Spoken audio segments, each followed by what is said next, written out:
इसमें क्या साधारण प्रतिज्ञा, क्या है साधारण प्रतिज्ञा।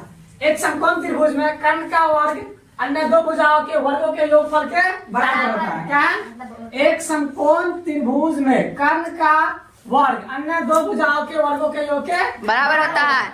मतलब जो कर्ण होगा कर्ण का स्क्वायर बराबर क्या होगा लंब स्क्वायर प्लस आधार के स्क्वायर के बराबर होगा। ठीक है, उसका विशेष प्रतिज्ञा में, तो विशेष प्रतिज्ञा में क्या हम जो त्रिभुज बनाए हैं, जो हम त्रिभुज बनाए हैं, तो हम क्या चीजें त्रिभुज बनाए हैं, एबीसी एक समकोण त्रिभुज है जिसमें हमको क्या लिए बी समकोण है, बी क्या है समकोण है, और एसी क्या है कर्ण है, एसी क्या है कर्ण है, एसी क्या है कर्ण है, एसी क्या है कर्ण। उसके बाद रचना, तो जो रचना हम त्रिभुज में अलग से करते हैं, अलग से कुछ उसमें लिखते हैं, तो क्या होता है रचना होता है। क्या होता है रचना। जैसे हम बी से बीडी लंब डाले, बी से एक लंब डाले जो डी बिंदु तक, और किस भुजा पर है तो एसी भुजा पर, किस भुजा पर है एसी, इसी को लिखते हैं। रचना में लिखेंगे क्या चीज, बी से बीडी लंब एसी पर डाला, बी से बीडी लंब एसी पर डाला। तो हमको सिद्ध क्या करना है, कर्ण का वर्ग अन्य दो भुजाओं के वर्गों के योग के बराबर होता है। मतलब एसी स्क्वायर बराबर AB square plus BC square, कर्ण का वर्ग अन्य दो भुजाओं के वर्गों के योग के बराबर होता है। एसी स्क्वायर मतलब कर्ण का स्क्वायर बराबर लंब स्क्वायर प्लस आधार स्क्वायर के बराबर होगा। कोई दिक्कत नहीं।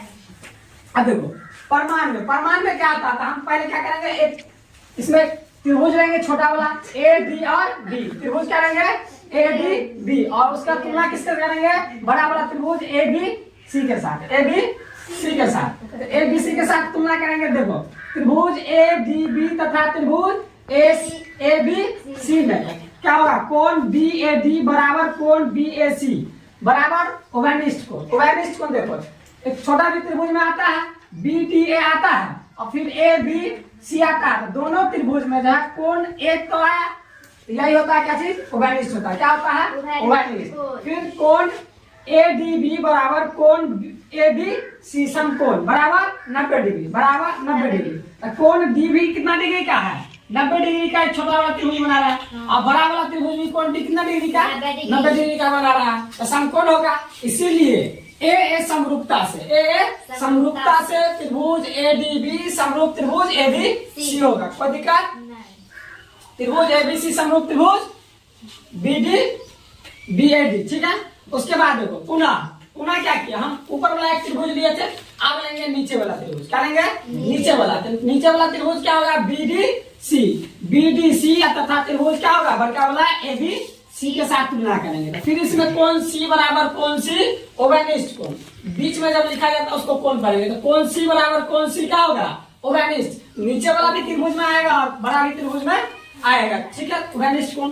कोण डी के बराबर कोण बी क्या होगा 90 डिग्री, समकोणिक होगा। क्या होगा समकोणिक। इसीलिए ए समरूपता से को क्या त्रिभुज बी डी सी समरूप त्रिभुज ए बी सी समरूप होगा। क्या होगा समरूप। उसके बाद क्या होगा, इसीलिए अब देखो इसीलिए यहाँ पे देखो छोटका त्रिभुज का कर्ण, मतलब छोटका वाला त्रिभुज का क्या लिया है कर्ण, क्या लिया है कर्ण। अगर यह त्रिभुज बना रहा है डी, इसका कर्ण होगा बीसी, कर्ण लिए, तो बड़का त्रिभुज का क्या लेना है बटा में कर्ण लेना है, इसका कर्ण बटे पूरा बड़का त्रिभुज का कर्ण, तो क्या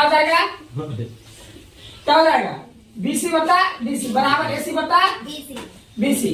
अब क्या हो जाएगा समीकरण एक और समीकरण दो निकल गया, गुना करेंगे क्रॉस मल्टीप्लिकेशन, समीकरण एक तथा समीकरण दो के संगत पक्षों को जोड़ने पर, संगत पक्ष मतलब आरएचएस को एक साथ और एलएचएस को एक साथ जोड़ेंगे। एलएचएस वाला को जोड़े, जैसे कि यहाँ ए बी स्क्वायर और यहाँ क्या है बीसी स्क्वायर, एलएचएस वाला को जोड़ दिए A B square plus BC square. उसी प्रकार क्या हो जाएगा आरएचएस वाला ए बी गुणे एसी है, और यहाँ क्या है समीकरण दो में बीसी गुणे एसी, इन दोनों को जोड़ेंगे। आगे देखो एसी एसी दोनों में है, एसी दोनों में है, दोनों में कॉमन हो जाएगा, तो बचेगा A D plus D C. तो A D plus D C दोनों मिलके क्या बना रहा है एसी भुजा बना रहा है।